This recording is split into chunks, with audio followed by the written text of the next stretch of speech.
കുറച്ച് നാൾ മുമ്പ് ലിങ്ക്ഡിൻ ലേണിംഗിൽ ഞാൻ AI ഫോർ ഗെയിമിംഗ് എന്ന് പറഞ്ഞിട്ടുള്ള ഒരു കോഴ്സ് ചെയ്തു. ഓട്ടോമേറ്റഡ് ആയിട്ടുള്ള ഗെയിം ഏജൻസ് എങ്ങനെ ഉണ്ടാക്കാമെന്നാണ് കോഴ്സിൽ പഠിച്ചത്. അപ്പോൾ ഈ ഒരു വീഡിയോ സീരീസിൽ എങ്ങനെ അതുപോലെ ഒരു ഗെയിം ഏജന്റും ബിൽഡ് ചെയ്യാമെന്ന് നമുക്ക് എക്സ്പ്ലോർ ചെയ്യാം. Hi guys, welcome to coding. ഇന്ന് നമ്മളിവിടെ ഒരു പുതിയ വീഡിയോ സീരീസ് സ്റ്റാർട്ട് ചെയ്യാണ്. സോ ഈ വീഡിയോ സീരീസിൽ എങ്ങനെയാണ് ഒരു കണക്ട് ഫോർ ഗെയിം ബിൽഡ് ചെയ്യുക എന്നുള്ളതാണ് നമ്മൾ നോക്കാൻ പോകുന്നത്. ഇത് നമ്മുടെ സ്ഥിരം ഫോർമാറ്റിലുള്ള ഒരു ട്യൂട്ടോറിയൽ വീഡിയോ സീരീസ് ആയിരിക്കില്ല. അതായത് ലൈവ് കോഡിംഗ് സെഷൻസ് വെച്ചിട്ട് കുറേ കാര്യങ്ങൾ പറഞ്ഞു തരുന്ന രീതിയിലുള്ള ഒരു വീഡിയോ സീരീസ് ആയിരിക്കില്ല ഇത്. മറിച്ച് ഒരു കണക്ട് ഫോർ ഗെയിം എങ്ങനെയാണ് ബിൽഡ് ചെയ്യുന്നത്, അപ്പോൾ അതുമായിട്ട് ബന്ധപ്പെട്ട് ഈ പ്രൊജക്ട് മാനേജ്മെന്റ്, അതുപോലെ തന്നെ പുതിയ കാര്യങ്ങൾ പഠിക്കാൻ നമ്മൾ ഉപയോഗിക്കാവുന്ന ചില ടെക്നിക്സ്, അല്ലെങ്കിൽ എവിടെയൊക്കെ പഠിക്കാം എന്നുള്ള ചില കാര്യങ്ങളാണ് ഞാൻ പറഞ്ഞുതരാൻ പോകുന്നത്. അതുപോലെ തന്നെ നമ്മളൊരു പ്രോഗ്രാമിംഗ് പ്രൊജക്റ്റ് ചെയ്യുകയാണെങ്കിൽ അതെങ്ങനെ നമുക്ക് സേവ് ചെയ്യാം, ബാക്കിയുള്ളവർക്ക് അത് എസ്പെഷ്യലി ഓപ്പൺ സോഴ്സ് പ്രൊജക്റ്റൊക്കെ എങ്ങനെ നമുക്ക് പബ്ലിക്കായിട്ട് അത് പബ്ലിഷ് ചെയ്യാം എന്നുള്ള കാര്യങ്ങളൊക്കെയാണ് ഈ വീഡിയോയിൽ കൂടുതലായിട്ട് നമ്മൾ എക്സ്പ്ലോർ ചെയ്യാൻ പോകുന്നത്. ഈ വീഡിയോ സ്റ്റാർട്ട് ചെയ്യുന്നതിന് മുമ്പ് എങ്ങനെയാണ് ഞാൻ ഈ വീഡിയോയ്ക്കുള്ള ഒരു ഐഡിയയിൽ അറൈവ് ആയത് എന്നുള്ളത് ഒന്ന് ബ്രീഫായിട്ട് എക്സ്പ്ലെയിൻ ചെയ്യാം. സോ ഞാൻ കുറച്ചാൾ മുമ്പ് ലിങ്ക്ഡിൻ ലേണിംഗ് എന്ന് പറയുന്ന ഒരു പ്ലാറ്റ്ഫോമിൽ ഒരു കോഴ്സ് പഠിച്ചിരുന്നു. AI അൽഗോരിതംസ് ഫോർ ഗെയിമിംഗ് എന്ന് പറഞ്ഞിട്ടുള്ള ഒരു കോഴ്സായിരുന്നു അത്. സോ ഞാൻ പുതിയ കാര്യങ്ങളൊക്കെ പഠിക്കാൻ വേണ്ടിയിട്ട് കൂടുതലായിട്ട് യൂസ് ചെയ്യുന്ന ഒരു പ്ലാറ്റ്ഫോമാണ് ലിങ്ക്ഡിൻ ലേണിംഗ്. അതിൽ പ്രീമിയം സബ്സ്ക്രിപ്ഷൻ വേണം, ഉണ്ടെങ്കിൽ നമുക്ക് അൺലിമിറ്റഡ് ആയിട്ട് അതിൻ്റെ ഏത് കോഴ്സ് വേണമെങ്കിൽ എക്സ്പ്ലോർ ചെയ്യാം. എസ്പെഷ്യലി ഒരു പ്രോഗ്രാം ഫീൽഡിലൊക്കെ ഉള്ള ഒരാളായിരിക്കുമ്പോൾ നമ്മൾ എപ്പോഴും അപ്ഡേറ്റഡ് ആയിരിക്കണം. സോ എനിക്ക് ഇൻട്രസ്റ്റിംഗ് ആയിട്ടുള്ള കാര്യങ്ങൾ ഞാൻ അതിൽ മാസത്തിൽ ഒരു കോഴ്സോ മറ്റു നോക്കാൻ ശ്രമിക്കാറുണ്ട്. സോ അപ്പോൾ അങ്ങനെ എത്തിച്ചേർന്നൊരു കോഴ്സായിരുന്നു ഈ AI അൽഗോരിതംസ് ഫോർ ഗെയിമിംഗ് എന്ന് പറയുന്നത്. അപ്പോൾ ഒരു 2 hour മാത്രമുള്ളൊരു കോഴ്സാണ്. നിങ്ങൾക്കൊരു ലിങ്ക്ഡിൻ പ്രീമിയം അക്കൗണ്ട് ഉണ്ട് എന്നുണ്ടെങ്കിൽ നിങ്ങൾക്ക് വേണമെന്നുണ്ടെങ്കിൽ ആ ഒരു കോഴ്സ് ഒന്ന് നോക്കാം. ഇല്ലാന്നുണ്ടെങ്കിൽ നമ്മുടെ ഈ വീഡിയോ ഫോളോ എല്ലാം ചെയ്യുമ്പോൾ അതിലത്തെ ചില കൺസെപ്റ്റ്സ് ഒക്കെ നമ്മൾ എക്സ്പ്ലോർ ചെയ്യും. അതിലേക്കുള്ള അഡീഷണൽ വേറെ മെറ്റീരിയൽസിലേക്കുള്ള ലിങ്ക്സ് ഒക്കെ തരുകയും ചെയ്യും. സോ ആ ഒരു കോഴ്സിൽ എന്താണ് പഠിപ്പിച്ചതെന്ന് വെച്ചിട്ടുണ്ടെങ്കിൽ ഒരു കാട്രാപ്പ് എന്ന് പറയുന്ന ഒരു ഗെയിമാണ്. അപ്പോൾ കാട്രാപ്പ് ഗെയിം നിങ്ങൾക്ക് ഇപ്പോൾ ഈ സ്ക്രീനിൽ കാണാം. അപ്പോൾ അതെന്താണെന്ന് വെച്ചിട്ടുണ്ടെങ്കിൽ ഒരു പെൻറ്റഗണൽ ബ്ലോക്സ് ആയിട്ടുള്ള ഒരു ബോർഡാണ് നമുക്ക് കളിക്കാനായിട്ടുള്ളത്. നമ്മൾ ചെസ്സിലൊക്കെ സ്ക്വയർ ബ്ലോക്സ് ആണെങ്കിൽ ഇതിൽ പെൻറ്റഗണൽ ഷേപ്പിലുള്ള ബ്ലോക്സ് ആണ്. അതിൽ നോക്കിയാൽ നമുക്ക് 2 കളർ കാണാം, ഒന്ന് ലൈറ്റ് ആയിട്ടുള്ള ഒരു കളർ, ഒന്ന് ഡാർക്ക് ആയിട്ടുള്ള ഒരു കളർ. അപ്പോൾ ഈ ഡാർക്ക് കളേഴ്സ് എന്ന് പറയുന്നത് ബ്ലോക്ക്ഡ് ആയിട്ടുള്ള കളികളാണ്, അല്ലാത്ത അൺബ്ലോക്ക്ഡ് ആയിട്ടുള്ള കളികളാണ്. ഇതിന്റെ ഗെയിം എങ്ങനെയാണെന്ന് വെച്ചിട്ടുണ്ടെങ്കിൽ ഇതിലൊരു ക്യാറ്റ് ഉണ്ട്. ഈ ക്യാറ്റ് ഈ ബോർഡിൽ നിന്ന് എസ്കേപ്പ് ചെയ്യാൻ ശ്രമിക്കുകയാണ് ചെയ്യുക. ഈ ക്യാറ്റ് എപ്പോഴും ഓൾമോസ്റ്റ് സെൻട്രലായിട്ടാണ് സ്റ്റാർട്ട് ചെയ്യുക. സോ നമ്മളാണ് പ്ലെയർ. നമ്മുടെ ഉദ്ദേശം എന്താണെന്ന് വെച്ചിട്ടുണ്ടെങ്കിൽ ഈ ക്യാറ്റിനെ ബ്ലോക്ക് ചെയ്യാൻ ശ്രമിക്കണം. നമ്മൾ ബ്ലോക്ക് ചെയ്യാൻ എങ്ങനെയാണെന്ന് വെച്ചിട്ടുണ്ടെങ്കിൽ നമ്മൾ ഒരു കള്ളിയിൽ പോയിട്ട് ക്ലിക്ക് ചെയ്തിട്ടുണ്ടെങ്കിൽ അതിപ്പോൾ ലൈറ്റ് കളർ ആണെങ്കിൽ അത് ഡാർക്ക് ആയിട്ട് മാറും, അതായത് അതിനെ ബ്ലോക്ക്ഡ് സ്റ്റേറ്റിലേക്ക് മാറും. നമ്മളൊരു ടേൺ കളിച്ച് കഴിഞ്ഞിട്ടുണ്ടെങ്കിൽ അടുത്തത് ക്യാറ്റ് കളിക്കും. അപ്പോൾ എന്താ ഉണ്ടാകുന്നത് വെച്ചിട്ടുണ്ടെങ്കിൽ നമുക്ക് ഐദർ നമ്മൾ ഈ ക്യാറ്റിനെ മൊത്തമായിട്ട് ബ്ലോക്ക് ചെയ്തിട്ട് അതിനെ നമ്മൾ നിർത്താൻ നോക്കണം, അല്ലാന്നുണ്ടെങ്കിൽ ക്യാറ്റ് നമ്മൾ കളിക്കുന്നതിനനുസരിച്ചിട്ട് ഓരോ കളി മൂവ് ചെയ്തുകൊണ്ടിരിക്കും. സോ ലാസ്റ്റ് ഈ ക്യാറ്റ് ഏറ്റവും ബോർഡറിൽ എത്തിക്കഴിഞ്ഞിട്ടുണ്ടെങ്കിൽ അത് പുറത്തേക്ക് ചാടി പോവുകയും ചെയ്യും. അപ്പോൾ നമുക്ക് ഇവിടെ നോക്കിയിട്ടുണ്ടെങ്കിൽ കാണാം വളരെ ഇൻ്റലിജൻ്റ് ആയിട്ടാണ് ക്യാറ്റ് കളിക്കുന്നത്. ഇങ്ങനെയുള്ള ഒരു അൽഗോരിതം അത് എങ്ങനെയാണ് ഗെയിമിങ്ങിന് ഇത്തരത്തിലുള്ള ഒരു അൽഗോരിതം യൂസ് ചെയ്യുക എന്നുള്ളതാണ് ഈ കോഴ്സിൽ ആക്ച്വലി പഠിപ്പിച്ചത്. ഒരു മിനിമാക്സ് എന്ന് പറയുന്ന ഒരു അൽഗോരിതം ബേസ് ചെയ്തിട്ടുള്ള ഒരു സെർച്ച് ടെക്നിക്കാണ് ഈ ഗെയിമിൽ ആക്ച്വലി യൂസ് ചെയ്തിട്ടുള്ളത്. അതിൻ്റെ കുറച്ച് ഒപ്റ്റിമൈസേഷൻസ് ഒക്കെ നമ്മൾ ഈ കോഴ്സിൽ പഠിക്കുന്നുണ്ട്. ഈ ഒരു ടെക്നിക്കിൻ്റെ പ്രത്യേകത എന്ന് പറഞ്ഞിട്ടുണ്ടെങ്കിൽ ഈ ഒരു ഗെയിമിൽ മാത്രമല്ല, നമുക്ക് ഇത്തരം സീറോ സം ഗെയിംസ് എന്നാണ് പറയുക. അതായത് ഒരു പ്ലെയറിൻ്റെ നഷ്ടമാണ് മറ്റേ പ്ലെയറിൻ്റെ പ്രോഫിറ്റ് ആയിട്ട് വരിക. അത്തരം ഗെയിമുകളെയാണ് സീറോ സം ഗെയിംസ് എന്ന് പറയാം. നിങ്ങൾക്ക് ഗൂഗിൾ ചെയ്തിട്ടുണ്ടെങ്കിൽ അതിൻ്റെ കറക്റ്റ് ആയിട്ടുള്ള ഡെഫിനിഷനും കാര്യങ്ങളൊക്കെ അറിയാൻ പറ്റും. ഇത്തരത്തിലുള്ള എല്ലാ ഗെയിംസിലും തന്നെ നമുക്ക് ആക്ച്വലി ഈ അൽഗോരിതം യൂസ് ചെയ്യാൻ പറ്റും. അപ്പോൾ ഞാനിങ്ങനെ ഇത് പഠിച്ചു കഴിഞ്ഞപ്പോൾ എനിക്ക് സ്വന്തമായിട്ട് ഇതൊരു ഇംപ്ലിമെൻറ്റ് ചെയ്ത് നോക്കണം എന്നുള്ളൊരു ആഗ്രഹം ഉണ്ടായി. കാരണം എന്താ വെച്ചിട്ടുണ്ടെങ്കിൽ നമ്മൾ എന്ത് പഠിച്ചാലും അത് നമ്മളായിട്ട് തന്നെ ഇംപ്ലിമെൻറ്റ് ചെയ്യുമ്പോഴാണ് നമുക്കത് കുറച്ചുകൂടെ ഡെപ്തിൽ കാര്യങ്ങൾ മനസ്സിലാവുള്ളൂ. അപ്പം അങ്ങനെ ഞാൻ ആലോചിച്ചപ്പോഴാണ് എൻ്റെ വീട്ടിലൊരു കണക്ട് ഫോർ എന്ന് പറഞ്ഞിട്ടുള്ളൊരു ഗെയിമുണ്ട്. ആ ഗെയിം എന്താണെന്നുള്ളത് ഞാൻ എക്സ്പ്ലെയിൻ ചെയ്തുതരാം. അപ്പോൾ ആ ഒരു ഗെയിം ഒന്ന് ഇതുപോലെ ഇംപ്ലിമെൻറ്റ് ചെയ്താലോ എന്നാണ് ഞാൻ തുടക്കത്തിൽ അപ്പോൾ ഒരു ആശയം ഉണ്ടായത്.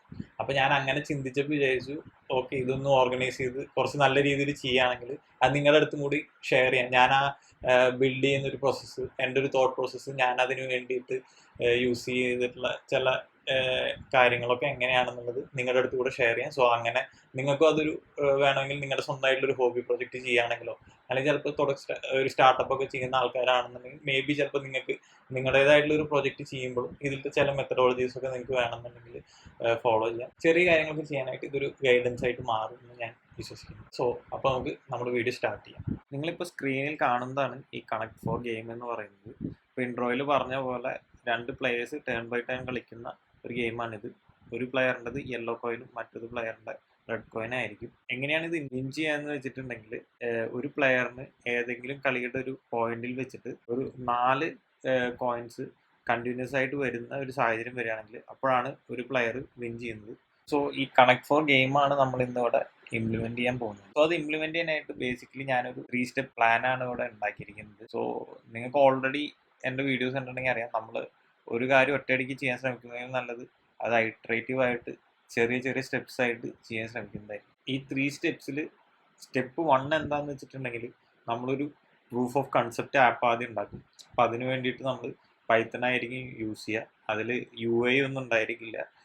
ബേസിക്കലി നമ്മുടെ ലോജിക്കും അങ്ങനത്തെ ചില കാര്യങ്ങളൊക്കെ നമുക്ക് ഫിഗർ ഔട്ട് ചെയ്യാൻ വേണ്ടിയിട്ടാണ് നമ്മൾ ഈ സ്റ്റെപ്പ് യൂട്ടിലൈസ് ചെയ്യുക. പിന്നെ അതുപോലെ തന്നെ ഇതിലൊരു ചെറിയ റാൻഡമായിട്ട് ഓട്ടോമാറ്റിക്കായിട്ട് പ്ലേ ചെയ്യുന്ന ഒരു ബോട്ടും ഉണ്ടാക്കാൻ നോക്കും. സ്റ്റെപ്പ് 2 എന്ന് പറഞ്ഞിട്ടുണ്ടെങ്കിൽ ഇത് തന്നെ നമ്മളൊരു proper full fledged graphic UI ഉള്ള ഒരു ആപ്പാക്കി മാറ്റുക എന്നുള്ളതാണ്. അപ്പോൾ അതിന് നമ്മൾ റിയാക്റ്റോ സ്വിഫ്റ്റ് ഓർ ഫ്ലട്ടർ അങ്ങനെ എന്തെങ്കിലും യൂസ് ചെയ്യും. അത് നമ്മൾ ആ സ്റ്റെപ്പ് എത്തുമ്പോൾ നമുക്ക് ഫിഗർ ഔട്ട് ചെയ്യാം.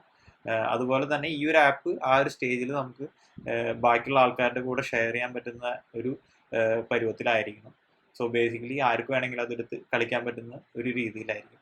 സ്റ്റെപ്പ് 3ലാണ് നമ്മൾ ഒരു ഇൻ്റലിജൻ്റ് ആയിട്ടുള്ള കണക്ട് ഫോർ ബോട്ടിനെ ഉണ്ടാക്കുക. ഇപ്പം നിങ്ങൾക്ക് ഇവിടെ നോക്കിയിട്ടുണ്ടെങ്കിൽ കാണാം, സ്റ്റെപ്പ് 1 എന്നുള്ളത് എനിക്ക് കുറച്ച് നല്ല ക്ലാരിറ്റി ഉണ്ട്, കാരണം അതാണ് നമ്മൾ ഇമീഡിയറ്റ്ലി ചെയ്യാൻ പോകുന്ന സ്റ്റെപ്പ്. സ്റ്റെപ്പ് 2ഉം സ്റ്റെപ്പ് 3 നോക്കിയിട്ടുണ്ടെങ്കിൽ ഞാൻ അധികം എക്സ്പാൻഡ് ചെയ്തിട്ടില്ല. അത് മനഃപൂർവ്വം അങ്ങനെ വെച്ചിട്ടുള്ളതാണ്, കാരണം നമുക്ക് സ്റ്റെപ്പ് 1 കഴിയുമ്പോഴാണ് കൂടുതൽ ഇൻസൈറ്റ് കിട്ടുക. അപ്പോൾ ആ ടൈമിൽ നമ്മൾ ഇത് എക്സ്പാൻഡ് ചെയ്യും. പിന്നെ അഡീഷണൽ ആയിട്ട് എനിക്ക് ചെയ്യാൻ ഉദ്ദേശിച്ചിട്ടുള്ള ഒരു കാര്യം എന്താണെന്ന് വെച്ചിട്ടുണ്ടെങ്കിൽ ഇതൊരു ട്രെല്ലോ ബോർഡ്, ഒരു ജിര ടൈപ്പ് ഒരു കാൻബാൻ ബോർഡിലേക്ക് ഒരു മാറ്റണം എന്നുള്ളതാണ്. കാരണം നമ്മൾ പലപ്പോഴും റിയൽ വേൾഡ് സിനാരിയോയിൽ ഒരു പ്രൊജക്ട് മാനേജ് ചെയ്യുമ്പോൾ യൂസ് ചെയ്യുന്ന ഒരു സിസ്റ്റമാണ് കാൻബാൻ ബോർഡ് എന്നുള്ളത്. ബേസിക്കലി ഒന്നുമില്ല, നമ്മൾ ചിലരൊക്കെ പേഴ്സണൽ പ്രോജക്ട്സിന് വേണ്ടി യൂസ് ചെയ്യുന്ന ഒരു മെത്തേഡ്, അതായത് ടു ഡു എന്ന് പറഞ്ഞിട്ടൊരു സംഭവങ്ങൾ ഉണ്ടാക്കും. ഇപ്പോൾ സ്റ്റിക്കി നോട്ട്സ് വെച്ചിട്ട് നമ്മൾ ചെയ്യാനുള്ള കാര്യങ്ങൾ ഓരോന്നായിട്ട് എഴുതി വയ്ക്കും. എന്നിട്ട് ആ കാര്യങ്ങൾ നമ്മൾ ചെയ്യുന്നതിനനുസരിച്ചിട്ട് ടു ഡു എന്നുള്ളതിൽ നിന്ന് കംപ്ലീറ്റഡ് ഓർ ഡൂയിങ് എന്ന് പറഞ്ഞിട്ടുള്ള കോളത്തിലേക്ക് മാറ്റും. ബേസിക്കലി അതാണ് ഒരു കാൻബാൻ ബോർഡ് എന്ന് പറയുന്നത്. അപ്പോൾ അതുപോലെ ഒരു ബോർഡും വെച്ചിട്ട് നമ്മൾ ഈ സംഭവം ഇതേ സ്റ്റെപ്സ് ട്രാക്ക് ചെയ്യാൻ വേണ്ടിയിട്ട് ഒരു ബോർഡും ഉണ്ടാക്കും. അപ്പോൾ ഇത്രയാണ് നമ്മൾ ഇതിൻ്റെ ഫസ്റ്റ് പ്ലാനിങ്ങിൽ ഞാൻ ഉദ്ദേശിച്ചിരിക്കുന്നത്. അപ്പോൾ നമുക്കിനി ഇതെങ്ങനെ ഈ ഒരു പ്രൊജക്ട് ബോർഡ് ഉണ്ടാക്കാം, അതുപോലെ തന്നെ ഇതൊരു ഓപ്പൺ സോഴ്സ് പ്രൊജക്റ്റ് ആയിട്ട് എങ്ങനെ നമുക്ക് മാറ്റാം എന്നുള്ളത് നമുക്ക് നോക്കാം. സോ ഈ പ്രൊജക്റ്റ് ഒരു ഓപ്പൺ സോഴ്സ് ആയിട്ടാണ് നമ്മൾ ചെയ്യാൻ ഉദ്ദേശിക്കുന്നതുകൊണ്ട് ഗിറ്റ്ലാബ് എന്ന് പറയുന്ന ഒരു ഗിറ്റ് റെപ്പോസിറ്ററിയിലാണ് നമ്മളിത് ആഡ് ചെയ്യാൻ പോകുന്നത്. ഗിറ്റ്ലാബ് പോലെ തന്നെ ഗിറ്റ് ഹബും വേണമെങ്കിൽ നമുക്ക് ഉപയോഗിക്കാം. ഗിറ്റ്ലാബ് എന്നുള്ളത് ഒരു ഓപ്പൺ സോഴ്സ് ആയിട്ടുള്ള ഒരു ഗിറ്റ് റെപ്പോസിറ്ററി ആണ്, അതുകൊണ്ടാണ് അത് ചൂസ് ചെയ്തിട്ടുള്ളത്. പിന്നെ ഗിറ്റ് എന്താണെന്ന് അറിയാത്തവർക്ക് ചെറുതായിട്ടൊരു ബ്രീഫ് എക്സ്പ്ലനേഷൻ എന്താണെന്ന് വെച്ചിട്ടുണ്ടെങ്കിൽ നമ്മൾ ചെയ്യുന്ന കോഡിങ്ങിൻ്റെ പല സ്റ്റേജസിൻ്റെ ഒരു സ്നാപ്ഷോട്ട് അത് സേവ് ചെയ്ത് വെക്കാനുള്ളൊരു സിസ്റ്റമാണ് ഗിറ്റ് എന്ന് പറയുന്നത്. അപ്പോൾ നമുക്ക് എന്താ വെച്ചിട്ടുണ്ടെങ്കിൽ എന്തെങ്കിലും തെറ്റ് പറ്റിയിട്ടുണ്ടെങ്കിൽ നമുക്ക് തിരിച്ച് പഴയ സിസ്റ്റത്തിലേക്ക് പോകാനും അങ്ങനെ ഒരു കോഡ് ബേസ് മാനേജ് ചെയ്യാനുള്ള ഒരു കോംപ്ലക്സ് സിസ്റ്റമാണ് ഗിറ്റ് എന്ന് പറയുന്നത്. അപ്പോൾ ഇതിനെക്കുറിച്ച് കൂടുതൽ അറിയാൻ താല്പര്യമുണ്ടെങ്കിൽ നമ്മുടെ കമൻസിൽ ആഡ് ചെയ്യുക, നമുക്ക് ഇതിനെക്കുറിച്ചിട്ട് ഒരു സെപ്പറേറ്റ് വീഡിയോസ് ചെയ്യാം. അപ്പോൾ ഞാനിപ്പോൾ ഇവിടെ ഗിറ്റ് ലാബിൽ ഒരു പുതിയ പ്രോജക്റ്റ് ഉണ്ടാക്കുകയാണ് ഇതിന് വേണ്ടിയിട്ട്. നമ്മൾ ഇതൊരു ഓപ്പൺ സോഴ്സ് ആയിട്ട് ചെയ്യുന്നതാണ് പബ്ലിക് എന്നുള്ള വിസിബിലിറ്റി സെലക്ട് ചെയ്യാം. ഇപ്പോൾ നമുക്ക് നോക്കിയിട്ടുണ്ടെങ്കിൽ നമ്മുടെ ഗിറ്റ് റെപ്പോ ആക്ച്വലി ഉണ്ടായി കഴിഞ്ഞിട്ടുണ്ട്. അതുപോലെ ഒരു ഡിഫോൾട്ട് റീഡ്മി ആഡ് ആയിട്ടുണ്ടാവും നമ്മുടെ ഡിസ്ക്രിപ്ഷനൊക്കെ വെച്ചിട്ട്. ഇനി നമ്മൾ എന്താ ചെയ്യാൻ പോകുന്നത് വെച്ചിട്ടുണ്ടെങ്കിൽ നമ്മൾ ഈ കാണുന്ന സ്റ്റെപ്സ് നമുക്ക് ഗിറ്റ് ലാബിൽ തന്നെ ഒരു പ്രൊജക്ട് ബോർഡ് ഉണ്ട്. അപ്പോൾ നമുക്ക് അത് യൂസ് ചെയ്തിട്ട് നമുക്ക് ഈ സ്റ്റെപ്സ് ഇവിടേക്ക് മാറ്റാം. അപ്പോൾ ഇവിടെ നോക്കിയിട്ടുണ്ടെങ്കിൽ കാണാം ഇഷ്യൂസ് എന്ന് പറഞ്ഞിട്ടുള്ള ലിസ്റ്റ് കാണാം. അപ്പം നമ്മുടെ ഓരോ സ്റ്റെപ്പും നമ്മളൊരു ഇഷ്യൂ എന്ന പോലെയാണ് ആഡ് ചെയ്യുക. പക്ഷെ അതിന് മുമ്പ് നമുക്ക് മൈൽ സ്റ്റോൺസ് ആഡ് ചെയ്യാം. അപ്പോൾ നമ്മുടെ സ്റ്റെപ്പ് 1, സ്റ്റെപ്പ് 2, സ്റ്റെപ്പ് 3 എന്നിവയായിരിക്കും നമ്മുടെ മൈൽ സ്റ്റോൺസ്. അപ്പോൾ നമുക്ക് നമ്മുടെ ആദ്യത്തെ മൈൽ സ്റ്റോൺ എന്നുള്ളത് create POC connect for app എന്ന് പറഞ്ഞിട്ട് ഉണ്ടാക്കാം. അപ്പോൾ അതിന് നമ്മൾ ചെറിയൊരു ഡിസ്ക്രിപ്ഷൻ ആഡ് ചെയ്യുക. ഇതുപോലെ തന്നെ നമ്മൾ നമ്മുടെ മറ്റ് 3 മൈൽ സ്റ്റോൺസും നമ്മളിവിടെ ആഡ് ചെയ്യും. അതിൻ്റെ കൂടെ തന്നെ നമ്മുടെ ഈ ഒരു പർട്ടിക്കുലർ സ്റ്റെപ്പ് 1 എന്നുള്ള മൈൽ സ്റ്റോണിൻ്റെ സ്റ്റാർട്ട് ഡേറ്റ് നമ്മൾ ഇന്ന് ഉണ്ടാക്കുന്ന ഡേറ്റും അതുപോലെ ഇതിൻ്റെ ഡ്യൂ ഡേറ്റ്, അതായത് എന്നാണ് നമ്മൾ തീർക്കാൻ ഉദ്ദേശിക്കുന്നത് എന്നുള്ളത് 3 വീക്സ് ടൈം കൊടുത്തിട്ട് ജൂലൈ 18th എന്നുള്ള ഡേറ്റ് സെലക്ട് ചെയ്യാം. എന്നിട്ട് നമ്മൾ മൈൽ സ്റ്റോൺ ക്രിയേറ്റ് ചെയ്യാണ് ചെയ്യുന്നത്. നമ്മളിവിടെ മൈൽ സ്റ്റോൺസ് എടുത്താൽ ഇപ്പോൾ നമ്മൾ ഉണ്ടാക്കിയ മൈൽ സ്റ്റോൺ കാണാം. അപ്പോൾ ഇതുപോലെ തന്നെ നമ്മൾ ബാക്കി 2 മൈൽ സ്റ്റോൺസ് ആഡ് ചെയ്യും. അപ്പോൾ ഈ 2 മൈൽ സ്റ്റോൺസിന് നമ്മൾ ഡ്യൂ ഡേറ്റ് ഒന്നും തൽക്കാലം ആഡ് ചെയ്യുന്നില്ല. നമ്മൾ ആ മൈൽ സ്റ്റോൺ പിക്കപ്പ് ചെയ്യുമ്പോൾ നമുക്ക് അതിനുള്ള ഡ്യൂ ഡേറ്റ്സും ആഡ് ചെയ്യാം.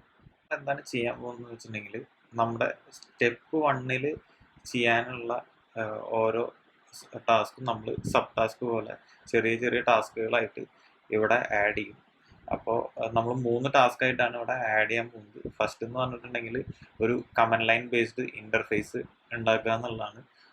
അതിന് ശേഷമുള്ള ടാസ്ക് എന്ന് പറഞ്ഞിട്ടുണ്ടെങ്കിൽ നമ്മുടെ ഗെയിമിൻ്റെ ലോജിക്ക് ഇംപ്ലിമെൻറ്റ് ചെയ്യുക എന്നുള്ളതും, അതിനുശേഷം തേർഡ് ടാസ്ക് എന്ന് പറയുന്നത് ഒരു റാൻഡം ബോട്ട് ക്രിയേറ്റ് ചെയ്യുക എന്നുള്ളതും. ഇത്രയാണ് നമ്മുടെ മൈൽ സ്റ്റോൺ 1 നമ്മൾ അച്ചീവ് ചെയ്യാൻ നോക്കുന്നത്. അപ്പോൾ ആ 3 ടാസ്ക് നമ്മളിവിടെ ആഡ് ചെയ്യും. എന്നിട്ട് അത് നമ്മൾ നമ്മുടെ മൈൽ സ്റ്റോൺ 1 ലിങ്ക് ചെയ്യും ഈ ടാസ്കുകൾ. എന്നിട്ട് ഇത് നമ്മൾ ടു ഡൂയിലേക്ക് മൂവ് ചെയ്തിട്ട് അതിൽ നമ്മൾ ഫസ്റ്റ് സ്റ്റാർട്ട് ചെയ്യുന്ന CLI ഇൻ്റർഫേസ് എന്നുള്ളത് ഡൂയിങ്ങിൽ എന്നുള്ളതിലേക്ക് മാറ്റും. അപ്പോൾ ഈ ബോർഡ് നോക്കിയിട്ടുണ്ടെങ്കിൽ നമ്മുടെ പ്രൊജക്റ്റിൻ്റെ ഒരു സ്റ്റാറ്റസ് എന്താണ്, നമ്മൾ എത്രത്തോളം കാര്യങ്ങൾ കംപ്ലീറ്റ് ചെയ്തിട്ടുണ്ട്, നമ്മുടെ പ്രോഗ്രസ് എന്താണ് എന്നുള്ള ഒരു ക്വിക്ക് ഓവർവ്യൂ നമുക്ക് ലഭിക്കാൻ പറ്റും. അപ്പോൾ ഇതെല്ലാം തന്നെ ഓപ്പൺ സോഴ്സ് ആണ്. ഇതിൻ്റെ എല്ലാം ലിങ്ക്സ് ഞാൻ ഡിസ്ക്രിപ്ഷനിൽ ആഡ് ചെയ്യും. അപ്പോൾ നിങ്ങൾക്കിത് വന്നിട്ട് ചെക്ക് ചെയ്തിട്ടുണ്ടെങ്കിൽ ഈ പ്രൊജക്റ്റ് കറൻ്റ്ലി ഏത് പൊസിഷനിലാണ് എന്നുള്ളത് നമുക്ക് അറിയാൻ പറ്റും. സോ ഇത്രയും ആയി കഴിഞ്ഞിട്ടുണ്ടെങ്കിൽ നമ്മുടെ പ്രൊജക്റ്റിൻ്റെ ഒരു ഇനീഷ്യൽ സെറ്റപ്പ് ആയി കഴിഞ്ഞിരിക്കുകയാണ്. നിങ്ങൾക്ക് എല്ലാവർക്കും തന്നെ ഈ റെപ്പോ വിസിറ്റ് ചെയ്യാം. ഞാൻ എന്തെങ്കിലും കോഡിംഗ് ഒക്കെ ചെയ്ത് കഴിഞ്ഞിട്ടുണ്ടെങ്കിൽ നിങ്ങൾക്ക് ഈ റെപ്പോ വിസിറ്റ് ചെയ്യുമ്പോൾ അത് കാണാൻ പറ്റും. സോ ഓപ്പൺ സോഴ്സ് കോഡ് ആയതുകൊണ്ട് നിങ്ങൾക്കത് വേണമെന്നുണ്ടെങ്കിൽ നിങ്ങൾക്ക് ഫോർക്ക് ചെയ്തെടുത്തിട്ട് നിങ്ങൾക്കും ഇതിൻ്റെ വേറെ വേർഷൻസ് ഉണ്ടാക്കാം. അങ്ങനെ എന്തെങ്കിലുമൊക്കെ ചെയ്യുകയാണെങ്കിൽ, ഇൻട്രസ്റ്റിംഗ് ആയിട്ട് ചെയ്യുകയാണെങ്കിൽ നിങ്ങൾ തീർച്ചയായിട്ടും കമൻസിൽ ഷെയർ ചെയ്യുക, അല്ലെങ്കിൽ എൻ്റെ ഇമെയിൽ ഡിസ്ക്രിപ്ഷനിൽ കാണും. അപ്പോൾ അതിലേക്ക് നിങ്ങൾക്ക് അയച്ചു തരാവുന്നതാണ്. സോ ഗൈസ്, ഇന്നത്തെ വീഡിയോ ക്ലോസ് ചെയ്യുന്നതിന് മുമ്പ് എനിക്ക് ചെറിയൊരു അപ്ഡേറ്റ് ചെയ്യാനുണ്ട്. അപ്പോൾ നമ്മൾ ഈ ചെയ്തുകൊണ്ടിരിക്കുന്നത് ഒരു ചെറിയൊരു എക്സ്പെരിമെൻ്റ് ആണ് ആക്ച്വലി. സോ ഇത് ഫെയിൽ ആവാനുള്ള ചെറിയൊരു സാധ്യതയുണ്ട്. അപ്പോൾ അതും കൂടി നമ്മൾ മനസ്സിൽ വെച്ചിട്ട് വേണം ഇത് ആക്ച്വലി മുന്നോട്ട് പോകാൻ വേണ്ടിയിട്ട്. ബട്ട് ഡെഫിനറ്റ്ലി നമ്മളിത് സക്സസ് ആക്കാൻ വേണ്ടിയിട്ട് നമ്മുടെ മാക്സിമം എന്തായാലും ട്രൈ ചെയ്യും. പക്ഷേ ഗുഡ് ന്യൂസ് എന്താണെന്ന് വെച്ചിട്ടുണ്ടെങ്കിൽ, ഞാനിതിലൊരു POC കുറിച്ച് മെൻഷൻ ചെയ്തതാണ്. അതായത് നമ്മളൊരു പ്രൂഫ് ഓഫ് കോൺസെപ്റ്റ് പോലെ ഒരു ചെറിയൊരു വേർഷൻ പൈത്തണിൽ ചെയ്ത് നോക്കാം എന്നുള്ളത് ഞാൻ മെൻഷൻ ചെയ്തിരുന്നു. അപ്പോൾ ആദ്യം ഞാൻ അതിനൊരു 3 ആഴ്ച ടൈം എടുക്കുന്നതാണ് കാൽക്കുലേറ്റ് ചെയ്തിരുന്നത്. കാരണം എൻ്റെ വർക്കും ബാക്കി കാര്യങ്ങളുടെ ഇടയിൽ എനിക്ക് വളരെ കുറച്ച് സമയമാണ് ഇത്തരം അഡീഷണൽ ആക്ടിവിറ്റിക്ക് കിട്ടുള്ളൂ. അപ്പോൾ ഞാൻ അങ്ങനത്തെ ടൈം കാൽക്കുലേറ്റ് ചെയ്തിട്ടൊരു 3 വീക്ക് എടുക്കുന്നതാണ് വിചാരിച്ചത്. പക്ഷെ ഗുഡ് ന്യൂസ് എന്താണെന്ന് വെച്ചിട്ടുണ്ടെങ്കിൽ, ഞാൻ ഈ വീഡിയോ പ്ലാൻ ചെയ്ത് അന്ന് രാത്രി തന്നെ ഇരുന്ന് അത് ജസ്റ്റ് സ്റ്റാർട്ട് ചെയ്തിട്ട് ആക്ച്വലി എനിക്ക് അന്ന് തന്നെ അത് കംപ്ലീറ്റ് ചെയ്യാൻ പറ്റി. ആ ഒരു പൈത്തൺ വെച്ചുകൊണ്ടുള്ള പ്രൂഫ് ഓഫ് കോൺസെപ്റ്റ് ആയിട്ടുള്ള ഒരു ചെറിയൊരു ഗെയിം, ഒരു CLI ബേസ്ഡ് ഗെയിമാണ് ഇപ്പം ഞാൻ ഡെവലപ്പ് ചെയ്തത്. അതായത് വളരെ വലിയ അനിമേഷനോ അല്ലെങ്കിൽ എന്താ പറയുക ഗ്രാഫിക്സോ ഒന്നുള്ള സംഭവമല്ല. നമ്മുടെ സിസ്റ്റത്തിലൊക്കെ ആണ് കമൻറ്റ് പ്രോംപ്റ്റ് അല്ലെങ്കിൽ ടെർമിനൽ ഉണ്ടല്ലോ, അങ്ങനത്തെ ഇതിൽ ഓടുന്ന ഒരു ചെറിയൊരു വേർഷനാണ് ഉണ്ടാക്കിയിട്ടുള്ളത്. പക്ഷെ നമ്മുടെ മെയിൻ ആയിട്ടുള്ള ഗെയിമിൻ്റെ ലോജിക്കും, അത് വിൻ ചെയ്തോ അല്ലെങ്കിൽ ലോസ് ചെയ്തോ എന്നുള്ള ലോജിക്കും, അതുപോലെ ഓരോ പ്ലെയറിൻ്റെ ടേൺ, അങ്ങനത്തെ കാര്യങ്ങളൊക്കെ ഇംപ്ലിമെൻറ്റ് ചെയ്യാനും, അതുപോലെ റാൻഡമായിട്ട് പ്ലേ ചെയ്യുന്ന ഒരു ബോട്ട് ഉണ്ടാക്കാനും, അങ്ങനത്തെ 2 ബോട്ടുകൾ തമ്മിൽ പ്ലേ ചെയ്യിപ്പിക്കാനും ഒക്കെയുള്ള ഒരു ചെറിയ ലോജിക്ക് നമുക്ക് ആ POCയിൽ ഇംപ്ലിമെൻറ്റ് ചെയ്യാൻ പറ്റി. ഇപ്പം നിങ്ങൾക്ക് ഈ സ്ക്രീൻ നോക്കിയിട്ടുണ്ടെങ്കിൽ ഇവിടെ കാണാം ആ ഒരു POC വർക്ക് ചെയ്യുന്നതിൻ്റെ ഒരു ഡെമോ നമ്മളിവിടെ ആഡ് ചെയ്തിട്ടുണ്ട്. അപ്പോൾ ഇതേ സംഭവം ഞാൻ ഒരു പൈത്തൺ പാക്കേജായിട്ട് നമ്മുടെ PyPi എന്ന് പറയുന്ന പാക്കേജ് മാനേജറിൻ്റെ റെപ്പോസിറ്ററിയിൽ ആഡ് ചെയ്തിട്ടുണ്ട്. അപ്പോൾ ആർക്ക് വേണമെങ്കിൽ ഇത് ഇൻസ്റ്റാൾ ചെയ്യാം, എന്നിട്ട് അത് നിങ്ങൾക്ക് പ്ലേ ചെയ്ത് നോക്കാം. അപ്പം നിങ്ങൾക്ക് വേണമെങ്കിൽ 2 ആളുകൾ തമ്മിൽ പ്ലേ ചെയ്യാം, അല്ലെങ്കിൽ ഒരാളും ഒരു ബോട്ടും തമ്മിൽ പ്ലേ ചെയ്യാം, അല്ലെങ്കിൽ ഒരു ബോട്ടും തമ്മിൽ പ്ലേ ചെയ്യാം. ബോട്ട് ഇൻ്റലിജൻ്റ് ഒന്നല്ല, വളരെ ക്രൂഡായിട്ട് റാൻഡമായിട്ട് പ്ലേ ചെയ്യുന്ന ഒരു ബോട്ടാണ്. പക്ഷെ നിങ്ങൾക്ക് എക്സ്പീരിയൻസ് ചെയ്യാൻ വേണ്ടിയിട്ട് വേണമെങ്കിൽ കളിച്ച് നോക്കാം. അതുപോലെ തന്നെ ഇതിൻ്റെ റെപ്പോ ഡീറ്റെയിൽസും മറ്റെല്ലാം തന്നെ ഞാൻ ഡിസ്ക്രിപ്ഷനിൽ ആഡ് ചെയ്യുന്നുണ്ട്. അപ്പോൾ നിങ്ങൾക്ക് ഇതിൻ്റെ കോഡും എന്താണെന്നുള്ളത് നിങ്ങൾക്ക് വായിച്ച് നോക്കാം. അപ്പോൾ നമ്മുടെ അടുത്ത വീഡിയോയിൽ ഈ കോഡിൻ്റെ ഒരു വാക്ക് ത്രൂ ചെയ്യും. അപ്പോൾ ഫുള്ളായിട്ട് ഈ കോഡ് എങ്ങനെയാണ് എഴുതിയത് എന്നുള്ളതായിരിക്കില്ല, പക്ഷേ ഇതിൻ്റെ മേജർ പോർഷൻസ് എല്ലാം തന്നെ നമ്മൾ ഐഡിയാസും എല്ലാം തന്നെ നമ്മളതിൽ എക്സ്പ്ലെയിൻ ചെയ്യും. അപ്പോൾ നിങ്ങൾക്ക് അതൊക്കെ കാണാം. അപ്പോൾ അത് മനസ്സിലാക്കാൻ കുറച്ച് പൈത്തൺ ബേസിക്സ് അറിഞ്ഞിരുന്നുണ്ടെങ്കിൽ കുറച്ചുകൂടെ യൂസ്ഫുൾ ആവും. അപ്പോൾ നിങ്ങൾക്ക് വേണമെന്നുണ്ടെങ്കിൽ എൻ്റെ മറ്റൊരു പൈത്തൺ ബിഗിനേഴ്സ് കോഴ്സ് ഉണ്ട്, അത് ചെക്ക് ചെയ്യാം. പക്ഷെ അതിലും നമുക്ക് ഇതിലേക്ക് വേണ്ട എല്ലാ കാര്യങ്ങളും ഫുള്ളായിട്ട് കവർ ആയിട്ടില്ല. അത് ഓൺഗോയിങ് ഒരു സീരീസാണ്. പക്ഷെ കുറച്ചൊക്കെ കാര്യങ്ങൾ നിങ്ങൾക്ക് അതിൽ നിന്ന് മനസ്സിലാവും. അത് നോക്കിക്കഴിഞ്ഞാൽ നിങ്ങൾക്ക് കുറച്ചുകൂടെ ഒരു പൈത്തൺ വേണമെങ്കിൽ ഓൺലൈനിൽ മറ്റു മെറ്റീരിയൽസും കൂടി നോക്കിക്കഴിഞ്ഞാൽ നമുക്ക് ഈ ഒരു അടുത്ത വീഡിയോ കാണുമ്പോൾ കുറച്ചുകൂടെ നല്ല രീതിയിൽ മനസ്സിലാവും. ഈ വീഡിയോന്റെ അടുത്ത ഭാഗം വരുമ്പോൾ നിങ്ങൾക്ക് അലേർട്ട് കിട്ടാൻ വേണ്ടിയിട്ട് എല്ലാവരും തന്നെ നമ്മുടെ ചാനൽ സബ്സ്ക്രൈബ് ചെയ്യുക, അതുപോലെ തന്നെ ബെല്ലൈക്കൺ ക്ലിക്ക് ചെയ്യാൻ ശ്രമിക്കുക. ഈ വീഡിയോ ഇഷ്ടപ്പെട്ടു എന്ന് വെച്ചിട്ടുണ്ടെങ്കിൽ നിങ്ങൾ എന്തായാലും ലൈക്ക് ചെയ്യുക. അതുപോലെ നിങ്ങളുടെ ഫ്രണ്ട്സ് ആർക്കെങ്കിലും ഒക്കെ ഇങ്ങനത്തെ ടെക് ആയിട്ടുള്ള കാര്യങ്ങളൊക്കെ ചെയ്യാൻ താല്പര്യമുള്ള ആൾക്കാരുണ്ടെങ്കിൽ അവർക്കും ഈ വീഡിയോ ഷെയർ ചെയ്യാം. അപ്പോൾ നമുക്ക് അടുത്ത വീഡിയോയിൽ എങ്ങനെയാണ് ഇതിന്റെ POC ചെയ്യാന്നുള്ളത് പഠിക്കാം. അപ്പോൾ അത് ബൈ ഗൈസ്.